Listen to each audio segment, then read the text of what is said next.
Magandang morning po sa ating lahat. Magandang morning sa mga tangkero at mga suki ni Katuring. Ayan. So, mag-uumagahan po tayo at ang ulam po natin ay tuyo with matching kamatis na galing pa sa rep. So, malamig-lamig. Ang sarap. With matching kape na walang asukal. So, ang lahat ba ay nakapag-umagahan na? O busy agad sa kanilang mga deliveries?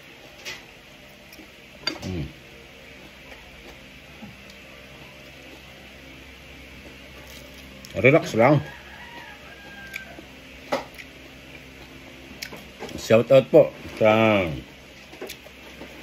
mga taga-subaybay ni Katuring sa mampanig ng daigdig, dahil meron na rin tayong mga OFW na sumusubaybay.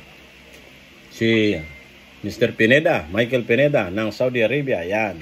Shoutout po sa iyo. Ganon din po sa ating sa isa nating taga-subaybay na nag-i-email po kay Katuring at na-appreciate po niya yung ating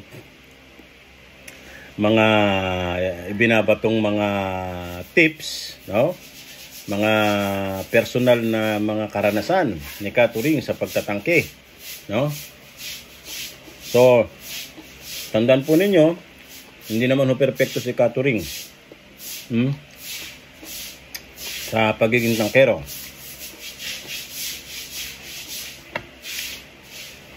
Dumadating din sa punto na tayo nagiging negatibo. Pero mas nananaig po ang pagiging positibo natin.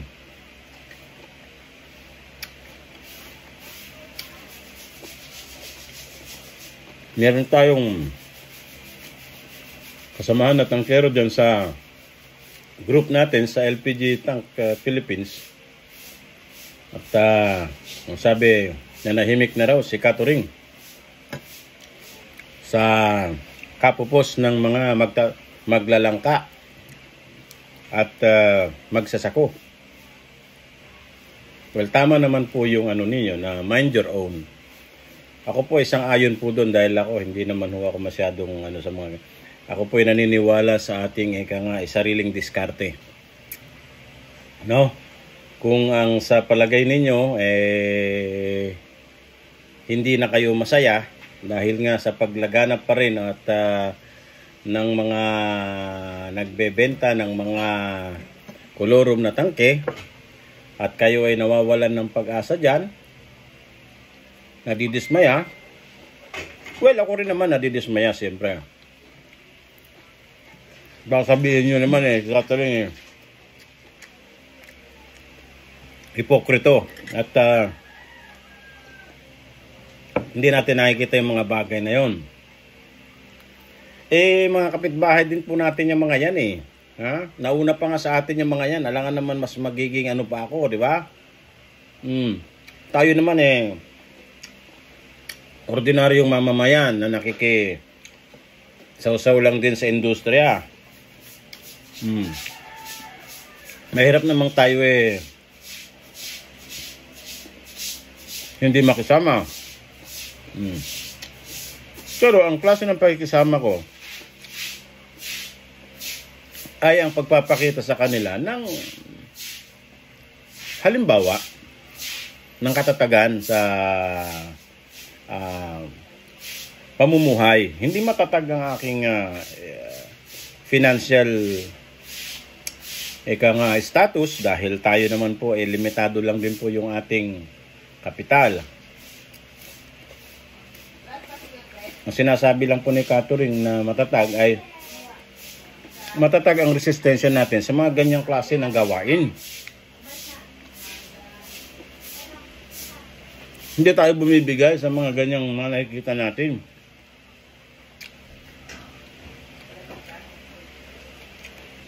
Kung dyan sila masaya sa pagiging illegal, sa pagiging hybrid, ano ba yung mga matatandang kasabihan pagdating dyan? Doon sila masaya, sabi ni di ba, sabi ni former senator sa DOH dati, Sino na yun, ma? Yung maliit? Si Flabelia ba yun?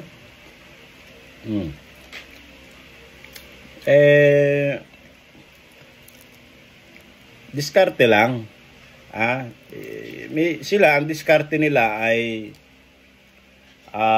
they resort to illegal activities still, no? Yun nga sinasabi nating hybrid.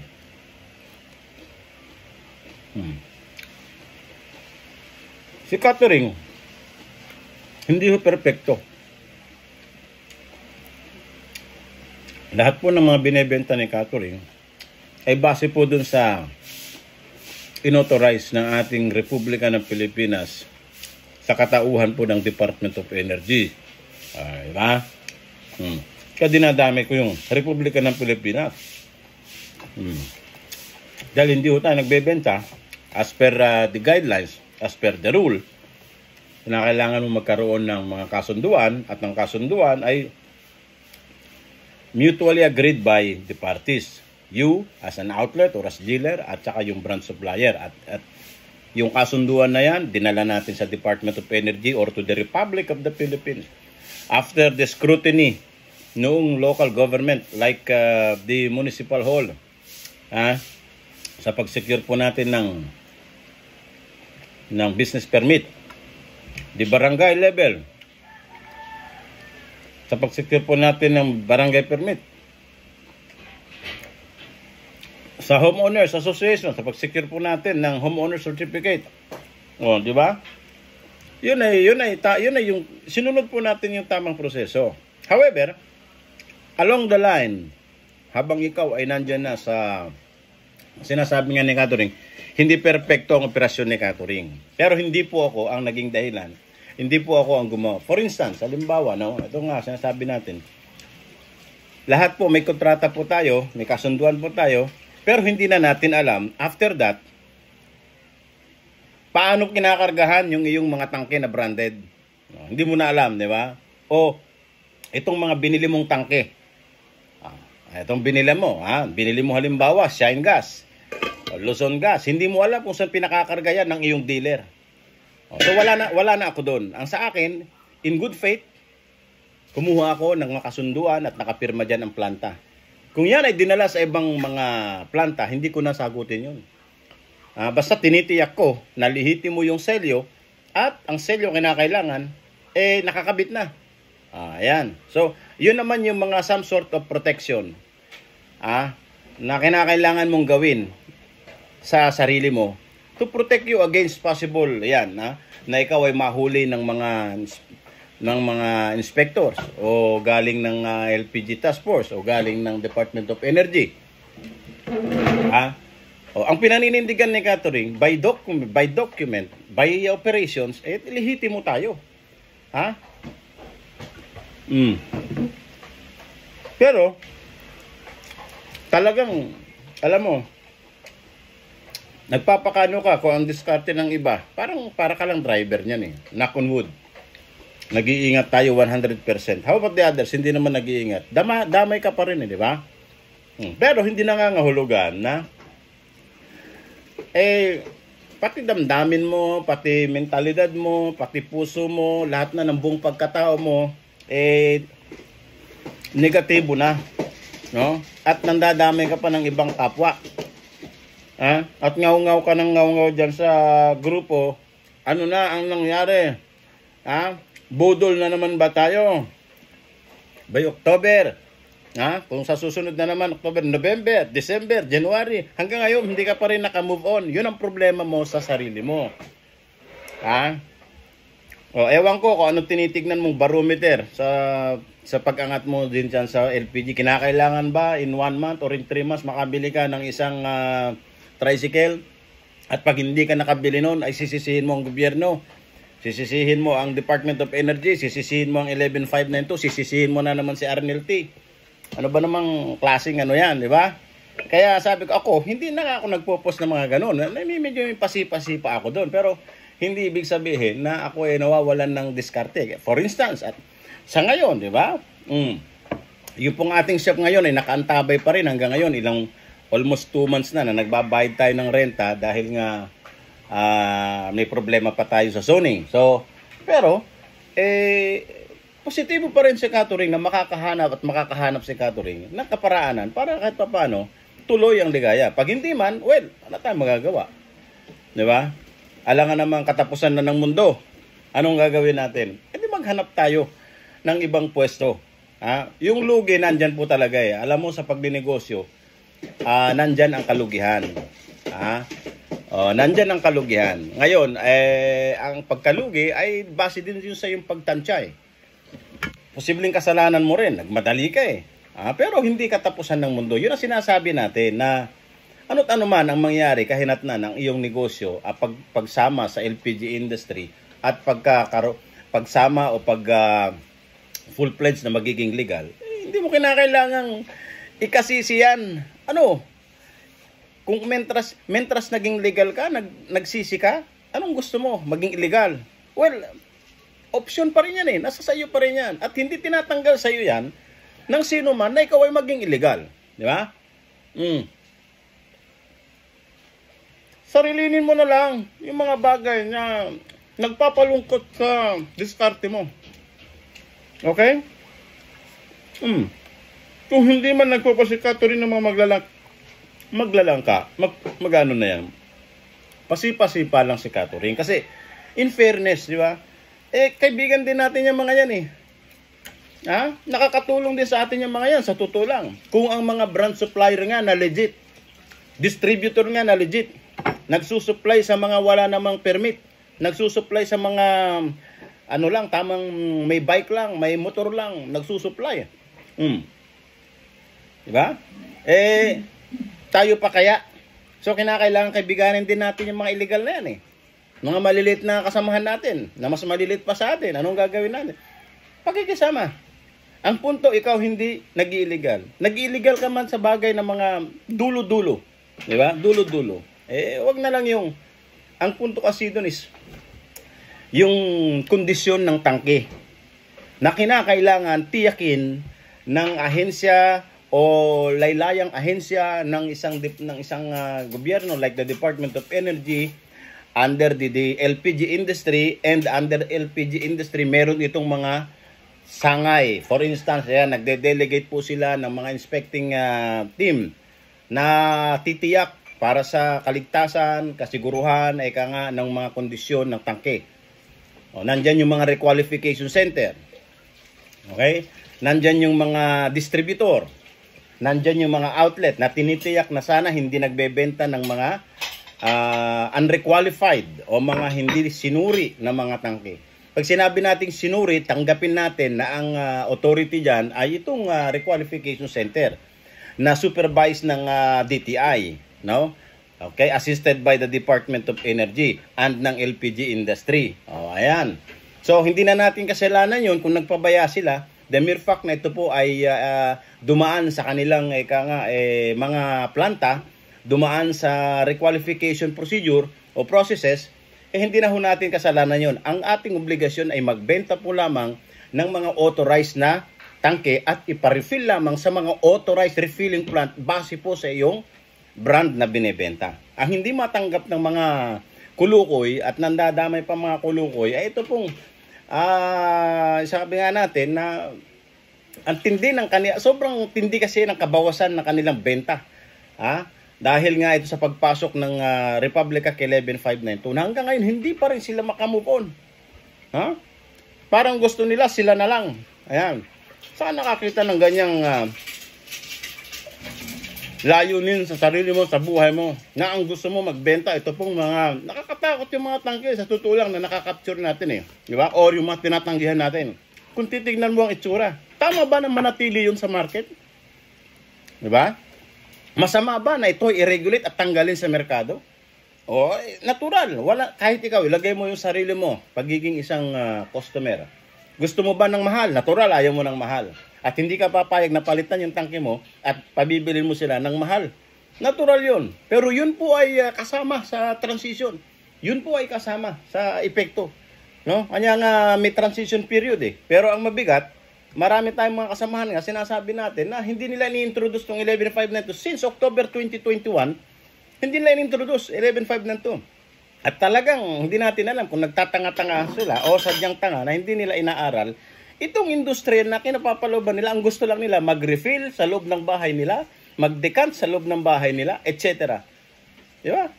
Wala kang moral responsibility na imagine mo nakakatakot na yung kapaligiran mo sa buong bahay mo, ha? Yung sobrang crowded na at puro mga nangangamoy ng mga tangke. At baka diyan ka pa nagwe-welding, diyan ka pa nag-ano, hindi ka natatakot sa community. Ang tinitignan mo lang yung kinabukasan lang ng iyong mga anak o kinabukasan mo, hindi ka pa nga nag-iisip ng kinabukasan ng mga ano. Imagine mo, napaka-peligroso ng iyong kabakuran. Ha? Hindi na lang makaporma yung kapitbahay mo dahil siguro nakakatulong ka or sobrang mura nung ano mo. Pero in fact, talagang peligroso. Ayaw mo lang tanggapin yun at yun ang dahilan kung bakit galit na galit ka sa 11592 ay kay Arnel T. Ha? Pasensya na. Magang umaga eh. Mataas ang dugo ni Catering. O ba naman ang maalat na naman ang kinakain mo? Yan, no? Tapos kanin, kape. So, sinasabi lang po natin,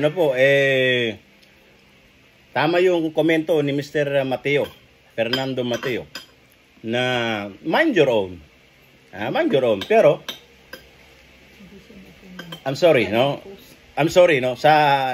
Comment ng isang kasamahan nating tangkero doon po sa post na ni Mr. Mateo. I'm sorry, no? Oh. Hindi, sinasabi natin na para alam ng karamihan na tayo hindi dahil isinusuko na natin kung ano yung tama. Hindi po tayo sumusuko diyan. Pero sa level lang po natin, ginagawa natin kung ano ang dapat. Ayun, pero hindi nangangahulugan na tayo sasang-ayon po dun sa mga illegal activities na yan. Okay? So, tapos, itaas lang natin yung moral natin. Pag sinabi nating moral, hindi yung illegally moral. Ha? What is right and what is moral. Okay? So, bilang tangkero, ako, isang hampas lupang tangkero, talagang hampas lupa dahil, imagine mo, hindi naman ho tayo andun sa ating lamesa doon. Hindi. Ako ang sumagot, ako ang mag-deliver, ako ang maglinis, ako ang magkamada. Ayan, ang totoong Pero, dapat ma-appreciate po natin yan kung talagang interesado ka sa negosyo. Ganyan po talaga ang sakripisyo ng isang tangkero. Otherwise, hindi ka magtatagal dyan. Dahil talaga itong klase ng negosyo na ito, sabi nga natin, talagang kinakailangan ng resistensya, lakas. Ayan. So, hanggang dyan na lamang po, mga kasamang tangkero at sa mga sumusubaybay kay Catering, wala ho tayong masamang tinapay. Layunin lamang po natin na palakasin at patibayin ang moral na pundasyon, lalong-lalo na po ng mga nagligal. Okay? Ulitin ho natin, huwag kang masyadong mag-expect. Tama nang nabudol tayo ni BBM. Sabi nga natin, Huwag mo isipin na nabudol ka ng batas. Kasi batas yun ang sinasabi lang, ayaw ko ng reject na tangke. Ganun lang yun Ngayon kung may reject pa rin pumapasok dahil nga rin sa mga balasubas na nagtatrabaho doon sa mga planta, ayun, kailangan, pinananawagan pa rin natin siyempre. Ito pong mga tauhan ng mga brand na ito na nagsasagawa po ng requalification, subaybayan din po natin. Huwag lang naman yung komodo sa requalification. Tignan naman natin yung kalidad ng kanilang pag-welding. Tignan natin yung kalidad ng kanilang mga pagsusuri na bago ilabas naman sana sa market. Dapat, ano ba naman yan? Mag-hire tayo ng mga dekalidad din mga inspection o QC personnel na talagang sumailalim sa mga safety courses. Hindi ganyan na tamang nakakahiya na sinabi nating sumailalim sa requalification di hamak na mas pogi pa yung mukha ni Catering doon sa tangke. Di ba? Kaya hindi din natin masisi mga brand supplier kung bakit binabalikan po tayo. Pero, congratulations ulit. May mga ilang tangking nagdadatingan na dumaan na yata sa powdered coating ni Arnel T. Ayan. Ulitin na naman natin mga brand suppliers, mga distributors at mga brand owners like Petron, Solin, Phoenix, Town Gas at lang pang mga prominenteng kilalang brand. Pagtulong-tulungan po ninyo na ipatupad sa sarili ninyo ito pong 11592 dahil marami po tayong mga kasamahan na nag-dive sa ganitong paghanap buhay at sinugal nila ang kanilang kakarampot na kapital sa pag-asa na kahit pa paano ay may tataguyod nila yung kanilang pamumuhay. Ayan nangyayari ay yun nga, dahil nga kaya hindi ho natin masisi ang ilan, ayun nga po, mentras na sinunod po nila yung batas, lalong nakikita nila na laganap pa rin at lantaran. May mga tricycle pa rin pumupunta sa mga planta na sinasabi nating bawal. Okay? At talagang sa daan pa lang nakikita natin na talagang namumulaklak ang mga minivan, namumulaklak ang mga ito pong mga malilit na sasakyan kasama ng tricycle, nagkakadalaglagan yung mga tangke na nakakatakot. Alam nyo po yan Subukan nyo mag-abang dyan sa mga kinaroroonan ng mga planta. Just at least 100 meters away. Puntahan niyo yung mga oras na mga alanganin. Nandyan po. Kung talagang seryoso po tayo sa ating mandato, nandyan po yung mga nagpapakarga na yan. Okay? Masakit man sa kalooban, marami po dyan mga outlet talagang pumupunta. Subukan nyo yan ang tirahin ninyo para matauhan po yan mga yan. At yan ang i-publish ninyo sa group na yan para makita na hindi lamang po hanggang planta, pati outlet. Ang planta magbigay ng ilang yan sa mga lusot. Mga outlet, kaya bang magbigay yan? Liban kung yan milyonaryo din. Pag yan ang nasampulan, tignan ko lang. So, ayan, yan po ang ating pambungad na araw ni Katuring. Magandang umaga po sa ating lahat at mabuhay po tayong lahat. Belated Happy Independence Day noong kahapon, no? A day before that, birthday ng ating nanay. Binati na lang din po natin sa Facebook para makatipid po tayo. At maraming salamat sa pumati rin sa aking nanay. At siyempre, magandang umaga po. Ulitin po natin, shoutout po sa lahat ng ating mga taga-subaybay. Shoutout din kay Mr. Verga. Shoutout po sa ating si Joseph De Vega, no? Si Toti Kimson dyan sa Cavite. Si Noy Doy dyan sa may Orbistondo, sa may Pangasinan, Rosario. Marami po tayong mga naligaw na mga sumusubaybay dyan. At sa mga hindi po nabanggit, mahal na mahal po kayo ni Katuring at supportahan niyo po si Katuring sa kanyang advokasya, no? Magsaraman tayo, kung talaga hanggang dyan lang ang ating kakayahan, wala ko tayong magagawa, lipat ulit tayo. Okay, magandang umaga po.